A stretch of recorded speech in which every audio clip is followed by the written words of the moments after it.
नमस्ते दोस्तों, आप देख रहे हैं रियल डेप्थ, जहां हम हिस्ट्री, मिथ, थ्योरी और एपिक स्टोरीज का डीप एनालिसिस करते हैं। आज हम ब्रेक डाउन करेंगे गेम ऑफ थ्रोन्स का पहला एपिसोड, विंटर इज कमिंग। ये एपिसोड जो पूरी कहानी की शुरुआत करता है, वेस्टरोस की पावर स्ट्रगल, नोबल हाउसेस और हिडन डेंजर्स को इंट्रोड्यूस करता है। तो चलिए शुरू करते हैं। एपिसोड की शुरुआत होती है वॉल के पार, जहां नाइट वॉच के 3 सोल्जर जंगल एक्सप्लोर कर रहे होते हैं।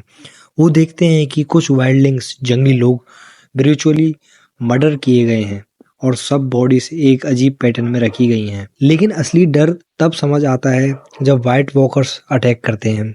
2 सोल्जर मारे जाते हैं और एक विल डर के भाग जाता है। ये सीन एक वार्निंग है कि असली डेंजर वेस्टरोस की पॉलिटिक्स नहीं बल्कि व्हाइट वॉकर्स हैं। नाइट वॉच और वेस्टरोस के लोग इन डेंजर को इग्नोर कर रहे हैं। फिर हम पहुंचते हैं विंटरफेल, जहां हाउस स्टार्क रहते हैं।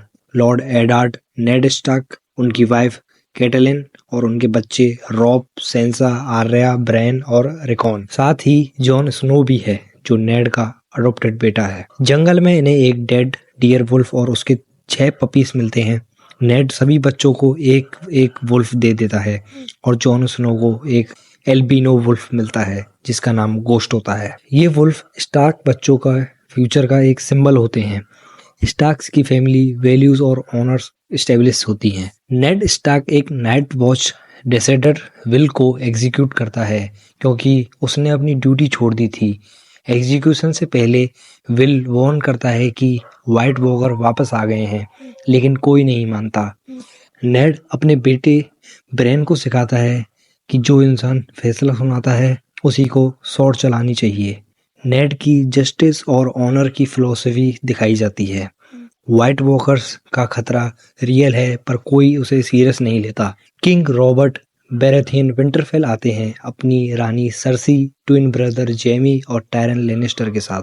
रॉबर्ट अपने पुराने दोस्त नेड स्टार्क को हैंड ऑफ द किंग बनाने का ऑफर देते हैं क्योंकि उनका पिछला हैंड जॉन एरन मिस्टीरियसली गायब हो जाता है। इस बीच जेमी और सर्सी एक दूसरे को टेंस नज़र से देखते हैं, हिंट देते हुए कि कोई बड़ा सीक्रेट है। ये सीन स्टार्क और लेनिस्टर के बीच की टेंशन को दिखाता है। पॉलिटिक्स का असली खेल शुरू होता है। ब्रेन कैसल दीवारों पर चढ़ते हुए जेमी और सर्सी को एक इंटीमेट मोमेंट में देख लेता है, जो कि एक शॉकिंग मोमेंट होता है। जेमी ब्रेन को गिरा के मारने का फैसला ले लेता है और उसे टावर से धक्का दे देता है और तभी आइकॉनिक डायलॉग बोलता है, the thing I do for love. ये एक मेजर टर्निंग पॉइंट है जो आगे पूरी कहानी को बदल देगा। ब्रेन का गिरना और कोमा में जाने का एक बड़ा इवेंट जो स्टार्क और लेनिस्टर वॉर को इग्नाइट करेगा। Across the narrow sea, Viserys Targaryen अपनी बहन डेनेरिस की शादी दोथराकी वारलॉर्ड काल धोगरो से करवा रहा होता है ताकि उसे एक आर्मी मिल सके और वो वेस्टरोस वापस ले सके। डेनेरिस शुरू में एक विक्टिम की तरह लगती है, पर ये सिर्फ उसके कैरेक्टर ग्रोथ की शुरुआत है। इस वक्त एक एक्साइल नाइट जोरन मोरमोंट उसकी सर्विस में आ जाते हैं। डेनेरिस का जर्नी यहीं से शुरू होता है, एक ऑप्रेस्ड लड़की से एक पावरफुल क्वीन तक। विसरेस का ऑब्सेशन दिखाते हैं कि पावर के लिए लोग किस हद तक गिर सकते हैं। जॉन स्नो एक बास्टर्ड की वजह से खुद को आउटसाइडर महसूस करता है। इस बीच टायरन लेनिस्टर उसे एक पावरफुल एडवाइस देता है, never forget what you are, the rest of the world will not, wear it like armour and it can never be used to hurt you. ये जॉन और टायरन की एक unique दोस्ती की शुरुआत होती है। ये डायलॉग जॉन के फ्यूचर को फोरशैडो करता है। वो कभी भी अपनी आइडेंटिटी से नहीं भाग सकता।